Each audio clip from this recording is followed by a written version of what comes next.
Hello बच्चों, let's look at this question. A student was asked to follow the following steps. पहले देखते हैं कि steps क्या हैं, फिर question क्या पूछ दिया गया है कि observation क्या था. ठीक है, तो पहले experiment पे चलते हैं.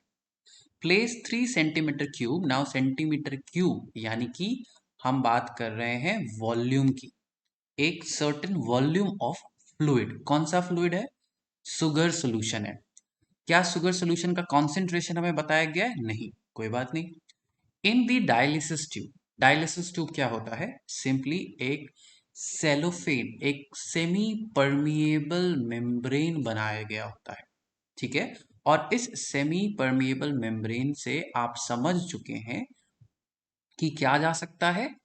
Only solvent molecules. क्यों? सेमी का क्या मतलब होता है? सेमी का मतलब होता है ओनली स्मॉल पार्टिकल्स पास हो सकते हैं. सॉल्वेंट के पार्टिकल्स छोटे होते हैं, दे आर स्मॉल. वहीं पे हम सॉल्यूट की बात करें तो जनरली सॉल्यूट के पार्टिकल्स बड़े होते हैं. राइट? तो एक सेमी परमिएबल मेम्ब्रेन के through only solvent particles can pass. ठीक है, दोनों साइड टाइटली नॉट कर दिया गया. ठीक है, अच्छी बात है. Partly filled tube should be flexible enough to bend. यानी ये जो ट्यूब बनाई गई, इसमें इतना ही सॉल्यूशन भरा गया कि ये फ्लेक्सिबल है, उसको आप बेंड कर सकते हो. उसे क्या किया गया? एक टेस्ट ट्यूब में रखा. टेस्ट ट्यूब में पानी लगभग भरा हुआ है, और टेस्ट ट्यूब के अंदर पानी है, और इस डायलिसिस ट्यूब के अंदर क्या है? जैसा उस आपको बताया गया है, सुगर सोल्यूशन. क्वेश्चन बहुत सिंपल है. द ट्यूब के आगे क्या होगा? ऑब्जर्वेशन क्या होगा जब उसको पानी में आपने डाल दिया? चार ऑप्शंस हैं. अब देखो, पहले समझते हैं कि होगा क्या. सुगर सोल्यूशन का मतलब, अगर हम वाटर और सुगर सोल्यूशन को कंपेयर करें तो वाटर के पास सॉल्वेंट बहुत ज्यादा है, या ज्यादा है एटलीस्ट हम कह ही सकते हैं. किससे? Compared to sugar. और ये मेम्ब्रेन कौन सा है? इट्स अ डायलिसिस ट्यूब, यानी एक सेमी परमिएबल मेम्ब्रेन है. तो सेमी परमिएबल मेम्ब्रेन से सॉल्वेंट, सॉल्वेंट यानी कि वाटर मॉलिक्यूल्स पास ऑन होंगे. कहाँ?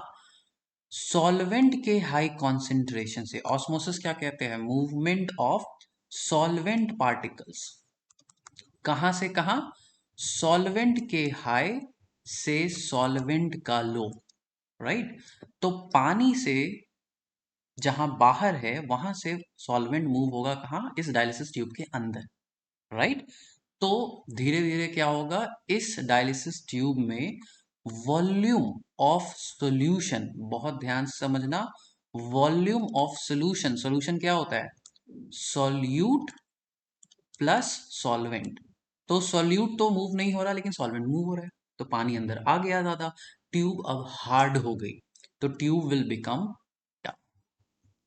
Tube will become limp. गलत होगा. क्यों? क्योंकि अगर पानी बाहर जा रहा होता तब लिम्प होता. लिम्प मतलब और फ्लेक्सिबिलिटी बढ़ जाती. ठीक है, तो लिम्प तो गलत है. Tube will remain same, of course गलत है. क्यों? क्योंकि सेम तभी रहता जब पानी का मूवमेंट नहीं हो रहा होता, बट यहाँ मूवमेंट हो रहा है, नेट मूवमेंट हो रहा है अंदर की तरफ. ठीक है, can not be predicted. Options हम तब देते हैं जब हम कंफ्यूज करना चाहते हैं बच्चों को. ठीक है, कि हो सकता है कि इनफ डेटा ही नहीं है, बट यहाँ डेटा था. So you know that the final answer is a. Hope this helps you. All the best.